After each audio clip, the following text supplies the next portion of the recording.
नमस्कार, जोहार झारखंड देख रहे हैं आप और मैं आपके साथ रंजना रावत। और बुलेटिन की शुरुआत करेंगे बड़ी खबर से।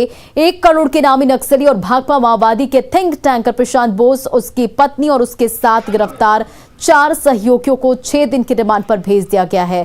फिलहाल इन सबसे रांची के ज्वाइंट इंट्रोगेशन सेंटर में पूछताछ की जा रही है। माना जा रहा है कि पूछताछ में कई अहम जानकारियां मिल सकती हैं और प्रशांत बोस उर्फ किशन को कांड्रा के गिद्दी बेड़ा टोल प्लाजा के पास से गिरफ्तार किया गया। वो एक सफेद स्कॉर्पियो से अपनी पत्नी और 4 सहयोगियों के साथ कहीं जा रहा था। और जानकारी ये भी मिल रही है कि झारखंड पुलिस के अलावा आज बिहार, तेलंगाना, पश्चिम बंगाल, छत्तीसगढ़ पुलिस भी प्रशांत बोस से पूछताछ कर सकती है। झारखंड पुलिस को प्रशांत बोस का पेन ड्राइव और एसडी कार्ड भी मिला है, जिसमें नक्सलियों की तरफ से किए गए घटनाओं की पूरी जानकारी के साथ आने वाले दिनों में नक्सलियों की पूरी रणनीति की रूपरेखा मौजूद है। और इधर प्रशांत बोस की गिरफ्तारी के विरोध में माओवादियों ने 20 नवंबर को भारत बंद बुलाया है। इससे पहले 16 से 19 नवंबर तक माओवादी प्रतिरोध दिवस मनाएंगे।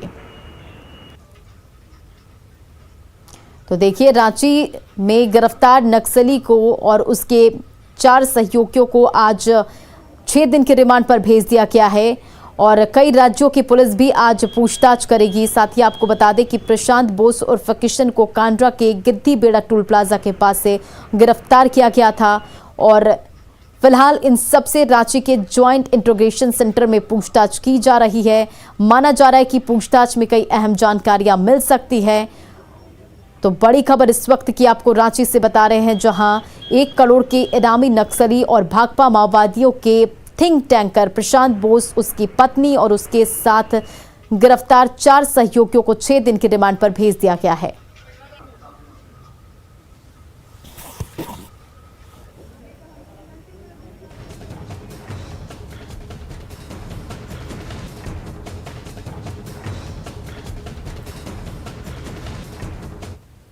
उन्नीस नवंबर को भारत और न्यूजीलैंड के बीच होने वाले T20 मैच को लेकर JSCA स्टेडियम के बाहर फैंस का जबरदस्त उत्साह देखा जा रहा है। वेस्ट गेट के सामने खुले 3 काउंटर में टिकट खरीदने को लेकर लोगों की लंबी कतार लगी है और हाल तो यह है कि सुबह मिलने वाली टिकट के लिए लोग एक दिन पहले रात में ही पहुंच जा रहे हैं और जिन लोगों को टिकट मिल रहा है वो खुद को सिकंदर मान रहे हैं। और टिकट के लिए लाइन में लगे लोगों से बातचीत की हमारे सहयोगी संजय सिन्हा ने। 19 नवंबर को भारत और न्यूजीलैंड के बीच रांची के JSCA स्टेडियम में T20 मैच होना है और मैच के पहले 15, 16 और 17 नवंबर को यहां पर टिकट के लिए भीड़ उमड़ी है। आज टिकट को बिकने का बिक्री का दूसरा दिन है और देख सकते हैं कि यहाँ पर 3 काउंटर बनाए गए हैं और 3 काउंटर 3 कतार लगी है। मैच को लेकर इतनी दीवानगी के गया से आए हैं, किसको देखना चाहते हैं? सर, भारत और न्यूजीलैंड के बीच मैच है, उसी का आनंद लेने के लिए आए हैं खास करके। और यहाँ पे KL राहुल का हम ज्यादा प्रशंसक हैं। चलिए, KL राहुल के फैन हैं और यहाँ पर लोग यहाँ पहुँचे हुए हैं। आप लोग कहाँ से आए? हम देवघर से आए हैं सर और यहाँ मैच देखने के लिए हम यहाँ 2 बजे रात को आए हैं। ठीक है। कल हम आए थे, टिकट नहीं मिला, काउंटर बंद हो चुकी थी, इसीलिए हम 2 बजे को आए हैं क्योंकि हमको मैच देखना है। मैं गढ़वा जिले से आया हूँ। मैं आपका बहुत बहुत अब दिल से धन्यवाद करता हूँ जो आपने मुझे समय दिया। मैं गढ़वा जिले से आया हूँ। मैं कल रात को 8 बजे खाना खाकर अपने घर से चला था। कुछ भाग्यशाली लोग हैं जिन्हें टिकट मिल गया है और आप देख रहे हैं कि यहाँ पर जरा इधर रहिएगा, टिकट मिल गया है। कब से लाइन में लगे थे? 3 बजे से सुबह। 3 बजे से। जरा टिकट दिखाइएगा। तो देख रहे हैं कि 3 टिकट इन्हें मिला है और एक बार में 3 ही टिकट मिलने का नियम है यहाँ पर। कितने का टिकट लिया आपने? 2700 का 900 रुपए का टिकट लिया है। 901 है, 900 का एक है टिकट। 900 का एक टिकट। टिकट 900 रुपए से लेकर 9000 तक का टिकट मिल रहा है यहाँ पर। कैमरामैन संजीत तिवारी के साथ संजय कुमार सिन्हा, न्यूज़ 18 रांची। 19 नवंबर को भारत और न्यूजीलैंड के बीच होने वाले T20 मैच को लेकर रांची के JSCA स्टेडियम के बाहर टिकट के लिए फैंस की भारी भीड़ उमड़ी है और लंबी कतार भी दिख रही है। लेकिन इस दौरान टिकट को लेकर कालाबाजारी भी जोरों पर है। टिकट काउंटर के बाहर मुस्तैद जिला प्रशासन की मौजूदगी में कुछ लोग दोगुनी कीमत में टिकट को बेच रहे हैं और सबसे बड़ी बात यह कि इस तरह के टिकट की हो रही कालाबाजारी से लंबे समय से कतार में खड़े क्रिकेट के फैंस मायूस हैं। और JSCA के बाहर क्रिकेट फैन से बातचीत की हमारे संवाददाता संजय सिन्हा ने। भारत और न्यूजीलैंड के बीच 19 नवंबर को रांची के जीएससी स्टेडियम में T20 मैच होना है। लिहाजा टिकट की बिक्री को लेकर रोमांच जोरों पर है, लेकिन साथ ही कालाबाजारियों की भी चांदी है। यहाँ पर कुछ लोग यहाँ पर टिकट कटाने के लिए पहुंचे हैं, बाहर से भी आए हैं। लोग परेशान हैं, यहाँ जो टिकट की कालाबाजारी हो रही है। आप लोग कितने परेशान हैं उससे? बहुत परेशान है इससे। जैसे कोई फाइनेंशियल इशू भी आ जाता है इसमें। अब मानिए कि आए थे 900 का टिकट लेने, लेके जा रहे हैं 2200 का टिकट, तो ये तो गलत है ना। और यहाँ पे प्रशासन भी है, बट प्रशासन उतना अंदर तक तो नहीं जाके वो कुछ कर पाएगा, क्योंकि 900 यहाँ लिया, फिर 2 किलोमीटर अंदर जाके वो 1200 में बेच दिया। आपने टिकट कहाँ से खरीदा? मैंने टिकट तो अभी तक लिया नहीं हूँ। मैं आया तो देखा इतना लंबा लाइन है, तो देखो अब ऊपर आगे देखना है या टीवी पे ही देख के संतुष्ट मिलेगा, पता नहीं। कॉम्प्रोमाइज कर रहे हैं, खुद को दिलासा दे रहे हैं कि टीवी पर ही शायद मैच देखना पड़े। आप लोग यहाँ पहुँचे, कालाबाजारियों का आपने देखा? हाँ देखे हैं बहुत। कैसे टिकट तो पता नहीं है, लेकिन पूरा चल रहा है अंदर से कि 1000 का 2000, 900 वाला 2000 में बिक रहा है, 22 में बिक रहा है, ऐसे हो रहा है। क्या जो लोग मैच देखने के लिए बाहर के जिलों से पहुंचे हैं मायूस हैं क्या? हाँ बहुत हैं, और मिल नहीं रहा है। अभी लाइन में है, खड़े हैं इतना देर से, देख रहे हैं मिलेगा। हाँ। देख कर लगता है क्रिकेट के फैन हैं, लेकिन कालाबाजारियों ने क्या मायूस किया? नहीं, हम यही का, हम तो यहाँ का हंस रहे हैं। यस, जो कालाबाजारी हो रही है, आप लोग उसको क्या प्रशासन अंकुश नहीं लगा पा रहा है? बहुत हो रहा है, पर हम लोग क्या कर सकते हैं। हम लोग भी बाहर है, लाइन इतना बड़ा है, नहीं जा सकते हैं। बिल्कुल, कतार लंबी है, लोग निराश हैं और कह रहे हैं कि अब टीवी से ही देख के संतोष करेंगे। लेकिन जिस तरीके से क्रिकेट का रोमांच है, टिकट को लेकर भीड़ उमड़ी है, कालाबाजारियों की चांदी नहीं बल्कि सोना और हीरा है। कैमरामैन संजीव तिवारी के साथ संजय कुमार सिन्हा, न्यूज 18 रांची। इधर रांची के जेएससी स्टेडियम में 19 नवंबर को भारत और न्यूजीलैंड के बीच मैच होने वाले T20 मैच को लेकर करीब 38,000 दर्शक देख सकेंगे और जेएससीए की कुल क्षमता के अनुसार दर्शकों के प्रवेश की अनुमति पर राज्य सरकार के साथ सहमति बन गई है। हालांकि इस संबंध में राज्य सरकार की ओर से गाइडलाइन को लेकर पत्र आना भी बाकी है। इस पर जेएससीए के उपाध्यक्ष अजय नाथ शाहदेव से बातचीत की न्यूज 18 संवाददाता संजय कुमार सिन्हा ने। 19 नवंबर को रांची के जीएससी स्टेडियम में होने वाला भारत और न्यूजीलैंड के बीच जो T20 मैच होना है, उसको लेकर जीएससी स्टेडियम पूरी क्षमता के साथ दर्शकों का स्वागत करेगा। हमारे साथ बातचीत करने के लिए जीएससी के उपाध्यक्ष अजय नाथ शाहदेव जी, उनसे बात करेंगे कि एक जो बात आ रही है कि पूरी क्षमता के साथ, जो कि जीएससी का 38,000 दर्शकों की क्षमता है, पूरे दर्शक मैच देख सकेंगे। देखिए, ये झारखंड गवर्नमेंट से हम लोगों ने ये रिक्वेस्ट किया था और हमें पूरा विश्वास है कि माननीय मुख्यमंत्री जी के आदेश से ये हो जाएगा और झारखंड के दर्शक भी, रांची के दर्शक भी पूरे फुल कैपेसिटी में मैच को देख पाएंगे। अच्छा, अंदर जो खाने बिकने का सामान पर जो प्रतिबंध रहता है, क्या इस बार अंदर जो स्टेडियम के अंदर लोग खा पी सकेंगे, सामान वहां बिक्री होगी?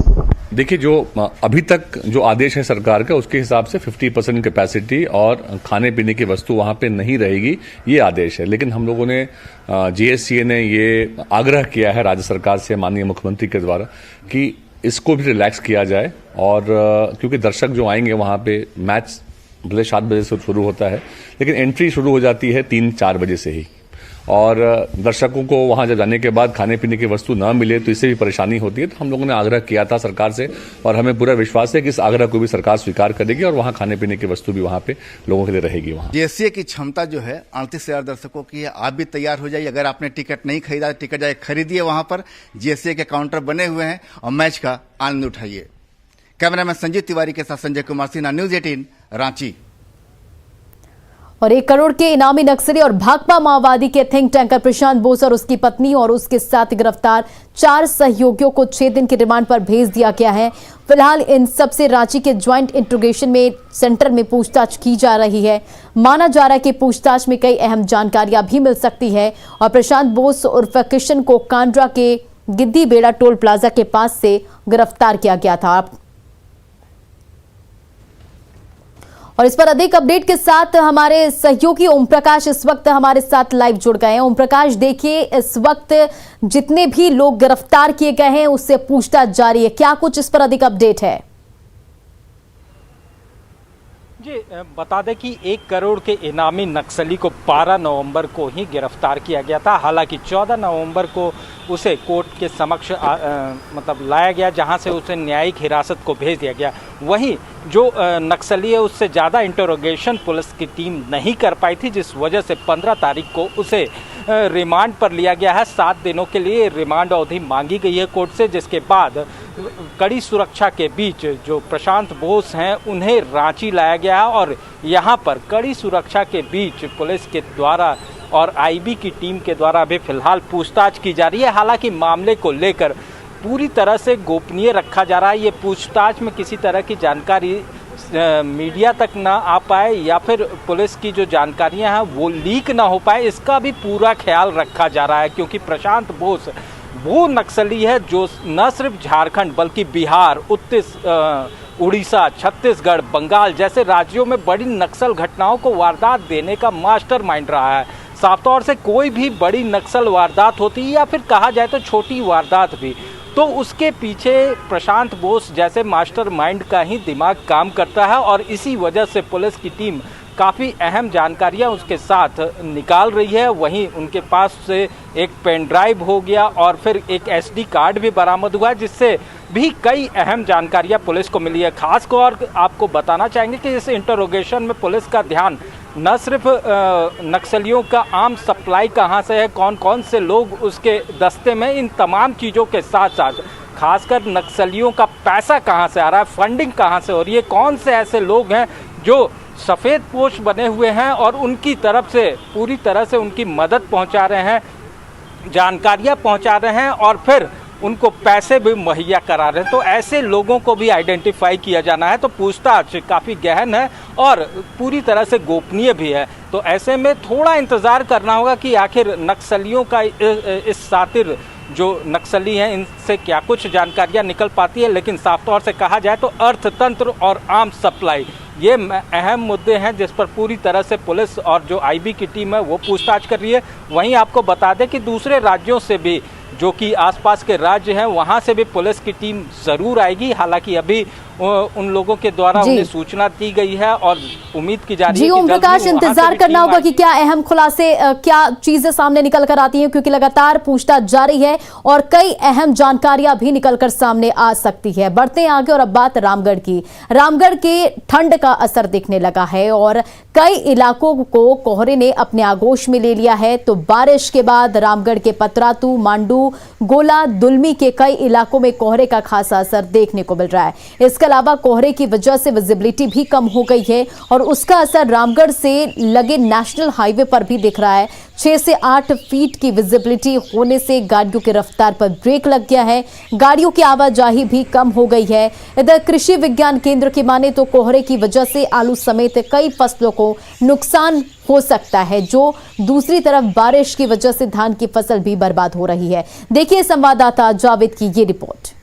सुबह से ही कोहरे का प्रकोप देखा जा रहा है। आप कैमरे के माध्यम से देख सकते हैं, अभी तक सूर्य का दर्शन नहीं हुआ है, कोहरे में सूर्य ढका हुआ है। ऐसे में बताया जा रहा है कि इस कोहरे के कारण सब्जियों पर असर पड़ सकता है, खासकर आलू, टमाटर, बैगन और अन्य सब्जियों में झुलसा रोग लग सकता है। ऐसे में बारिश के बाद कोहरा के कारण ठंड में भी इजाफा देखा जा रहा है। सुबह में विजिबिलिटी 6 से 8 फीट की बताई जा रही थी। इसके कारण NH33, NH23 और रामगढ़ पतरातू 4 लेन पर वाहनों के परिचालन पर भी इसका असर देखा गया। और बताते चले कि बारिश के बाद से किसान ऐसे भी धान के फसल को लेकर चिंतित थे। अब कोहरे के कारण इसका असर सब्जियों पर पड़ सकता है। जावेद खान, न्यूज़ 18 रामगढ़। और जोहार झारखंड के इस बुलेटिन में फिलहाल इतना ही। बने रहा न्यूज़ 18 बिहार झारखंड के साथ।